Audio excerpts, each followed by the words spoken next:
sahur, jangan tinggal. Ada banyak hadis tentang sahur. Sekarang ni ramai masyarakat moden tidak bersahur. Dua sebab. Yang pertama sebab malas, tak tahu besarnya sunnah sahur. Yang kedua sebab tak puasa. Sebab dia kata pukul 9 lagi boleh makan, sahur apa? Kan kedai banyak. Kita boleh tengok anak muda 11:30 pagi beli minuman, di kedai beli minuman. Inna lillah wa inna ilaihi raji'un. Anak siapa? Patutlah ayahnya gerak sahur, tak pernah bangun 16 hari. Hebat anakku, 16 hari dah puasa, tak pernah sahur. Kuat ni, kuatlah dia sahur 11:30. 11:30 pagi sahur memang kuatlah. Ada di kalangan orang Islam, kedai-kedai Islam tutup, sanggup beli makanan di kedai bukan Islam. Sangat banyak. Tak malu, hilang malu, hilang warak, hilang takut, hilang iman. 2:30 petang, 1 petang, 3 petang beli makan.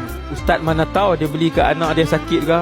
Masalahnya saya nampak. Inna lillah wa inna ilaihi raji'un. Sahur, ada banyak hadis berkaitan sahur. Kata para ulama, siapa yang tak lalu bersahur, di sana ada hadis Nabi sebut, walaupun seteguk air dia akan dapat kelebihan bersahur, keberkatan bersahur yang dijanjikan oleh Allah Subhanahu wa ta'ala. Kita tak lalu, kita bangun pagi tak berapa lalu, bangun juga, bangun, ya Allah, aku bangun juga bersahur, nak ikut sunnah Rasulullah sallallahu alaihi wasallam. Ya Allah, kurniakanlah semua keberkatan yang dijanjikan olehmu, ya Allah.